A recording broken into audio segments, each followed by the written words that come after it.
So how and why did we end up going to the council meetings in the first place? Well, so a flyer went round the group showing that Colchester Council's Environment and Sustainability Panel planned to have a conversation about making Colchester carless, which sort of got us a little bit concerned, especially with Colchester recently having been made a city, which anyone that lives here will tell you it's not a city. Those of us that have read a lot of the plans for the future from various organisations like the World Economic Forum, the UN, and all of these unelected bodies that have a lot of influence on government, were quite concerned that those two things together, making Colchester carless and the turning it into a city when it really isn't, made us concerned that Colchester could be a candidate for a 15-minute city. So that's why we went along. Now, 15-minute cities are touted as, oh, won't it be lovely to have everything that you could possibly need within a 15-minute walk from your home? And yes, that's a fabulous idea. We're all for that. But it's the other things that go with it that we have concerns about. So that's why we went to the first meeting. Now, if you're not familiar with any of the 15-minute city concepts, I have done a video. It's called 15-minute city nonsense. It's in the playlist Council Accountability, and it was done on my other channel. So take a look at that and you'll see why we were concerned. So that's why we went along. The slight thing was none of us had actually researched council meetings, so we didn't know what the procedure was. Now, I arrived half an hour late because I was trying to get parked. By the time I got in there, it was absolute bedlam because everybody was trying to speak at once. Nobody knew that you're meant to write your name down and you've got 3 minutes and all of the stuff that we now know.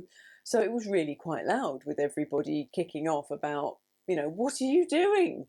Which made it very difficult for the council and very uncomfortable because they're not used to seeing a soul bar the odd person turning up to have their say. So suddenly having 30 people turn up, and some of the people had little yellow posters with, improve the buses rather than take the cars away or whatever it had written on it. I only knew a handful of people there, but by the time I arrived, the council was sort of at the end of their tether, saying, okay, right, 2 of you can come up and speak. And I just arrived at this point. I'd just taken my coat off, and then someone tapped me on the shoulder and said, Rachel, will you do it? And it's like, well, okay, but what's going on? I haven't a clue what's going on. And so I just do it. And I got shoved up, sat in the seat. I was thinking, it'll be fine. By the end of the meeting, I'll have worked out what's going on, and I'm sure I'll have something constructive to say. So we sit down in front of the microphones, and then the chairman said to us, right, you've got 3 minutes to have your say. And I'm going, oh no, I have no clue what had been said in the half an hour I wasn't there, obviously. So it was like, oh, this is awkward. Thankfully, Jimmy, next to me, started off with his questions, wanting to know about DEFRA and all the rest. And I'm sitting there going, oh no, what am I going to say? Thankfully, by that point, someone had slipped me a piece of paper with a couple of questions on it, so I just had to wing it. And it was awful and completely ineffective. I had no clue what I was doing or saying. I was just hoping for the best. So that didn't go well. Anyway, as soon as we'd finished talking, and they started talking about all of the EVs they were going to bring in, and many of us had sat through so many of the videos online, especially if you're on alternative media, you see the number of fires. And we were sitting there thinking, oh goodness, they can't do that. We've got to go and tell them just how bad these things are. So that's why we went back and I researched it, and to my horror found out that it wasn't just the fire hazards with lithium, how awful the pollution was with making these batteries. So after we'd made a complete hash of having our say, it then goes round to all the councillors to give their thoughts.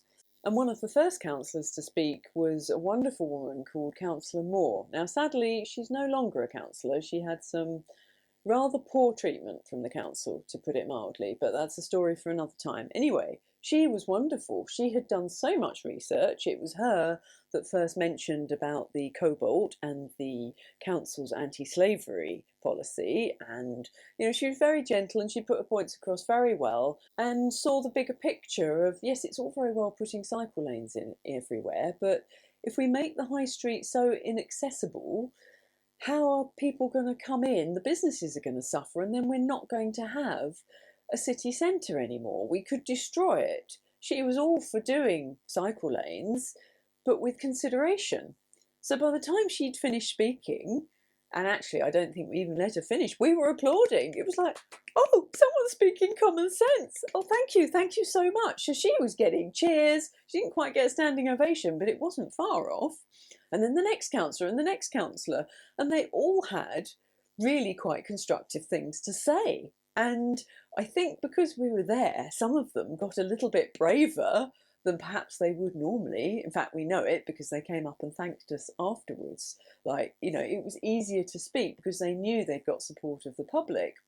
So what turned out to be, probably for them at the beginning, quite an alarming evening to suddenly have all these people, actual real live general public in the building with them, was a shock to the system for sure.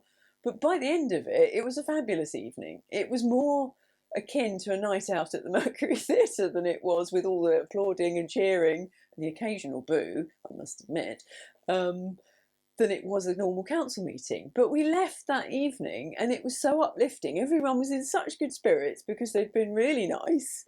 They'd listened to us, and it had been a wonderful evening.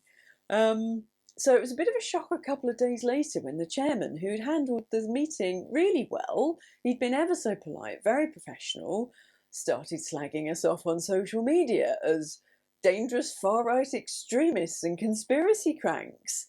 And it was like, what? What's going on? And I think it was because of the posters some of the people there were holding up that, but it was quite shocking. I didn't recognise his Twitter profile from the gentleman that had sat opposite me as the chairman and who'd handled that meeting really very well. Suddenly letting rip on Twitter, and it's like, that can't have been him, surely. And everyone was saying, yeah, that's the guy that chaired the meeting.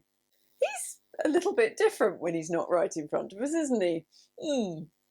Anyway, he carried on for quite a few days with some quite libelous comments, so we did put in a complaint, but again, that's a story for another time. The point is, interacting with the council and seeing really good people was very uplifting for us and for them to get that feedback from the public that, yes, you're doing and saying the right things. But a few councillors having that attitude is not the whole council, and that's where we started to hit the wall. We went back with a full proper presentation, which you've probably seen online. That first video had over 230,000 views, which was really quite shocking and wasn't something I was prepared for, I must admit. And it got the message out there. These green tech aren't as green as they are promoting. But the council just didn't seem to take it on board. We really thought, you know, we'll tell them what's wrong and that'll be it. We won't have to come back again. The have your say is really quite farcical. You get 3 minutes, so you've got to get everything you want to say within that 3 minutes. They'll answer you, sort of, and then you get a minute to rebut their answer. And then they ignore you and carry on as before. And you think, okay, I'm going to have to go back and try again. So the fastest way they can get shot of us is to actually do as we ask, rather than trying to ignore us and hope we go away. That just makes us more determined. So that's the backstory. So in the next video, I will go into why we're doing this and what we hope to achieve from it. If I don't want to get rid of my car, what are you going to do about that then? Are you going to try to change me, bully me into it, or tax me out of it? How are you going to do that? Behaviour change is about encouraging and supporting people. You may not want to get out of your car, but a lot of other people do want to get out of their car. So if we change the behaviour of a number of people, we're not going to take all the cars off the road, a portion of the cars off the road, then that will make it easier for everyone else. It will reduce congestion, it will reduce the air pollution that is affecting people's health. Are you going to do a congestion charge around here and all? Does it lead to that? That if we don't have people out of their cars, you're going to tax us out of the cars? That's not something that we talked about in our presentation, and obviously that's a political decision. Okay. Also, like I said, how many of you live in Colchester and actually are going to be affected like we are? Because every one of us here lives in Colchester and we're going to be affected. So to be a councillor in Colchester, you have to live within the city borough. So we all live in Colchester. Hello, Rachel Matthews. This survey that you did, could you explain more about that, how you got to the figures that what percentage of people would be up for this, agreed to this pass? Okay, so as I mentioned, we went to 6 local community events over the summer. And from all of that combination of the events, we spoke to over 800 people. And so they were asked the questions that I showed in the survey. And there were people that want to walk and cycle more, because obviously they're the kind of people that would have been attracted to our stall. So they're all people who would potentially walk and cycle if we had better infrastructure and if they had the support so that it enabled them to do it. So basically you surveyed people on these eco events that were already biased to this. You haven't surveyed the general population.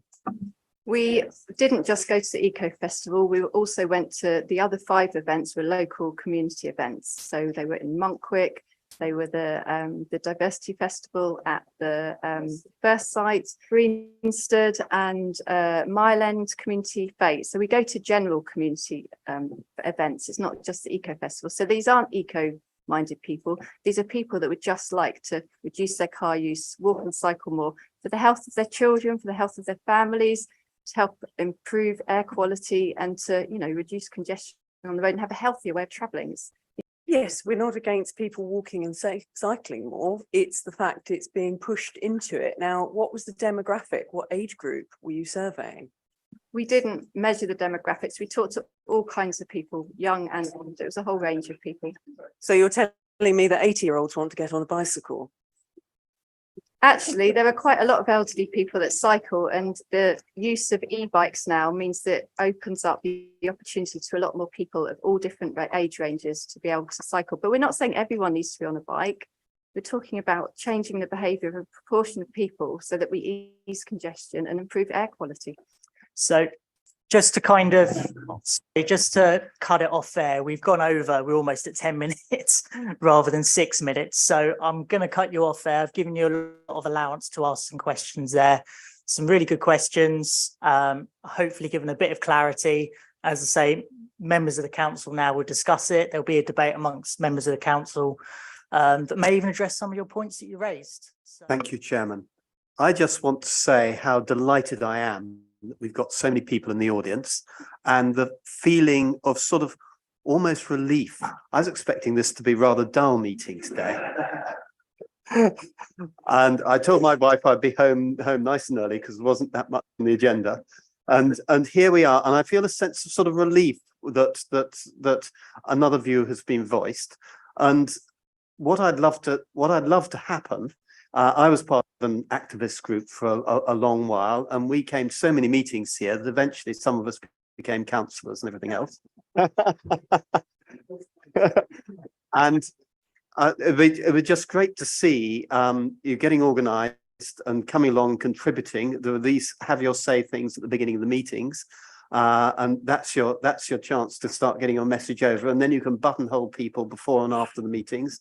It does work. It's very well organised by the council. I'm very pleased the chairman gave you some voice, probably not as much as you would like, but I just think it's all good and healthy. But I do think that we as a council have got a bit schizophrenic over this, because we want shoppers to come into town, but we don't want them to come in their car. Now, what will happen if we discourage the motorists too much is that people from out of town, instead of coming into Colchester, they go somewhere where it's more car friendly. And I think that could do a disservice to the town as a viable retail venue and for businesses.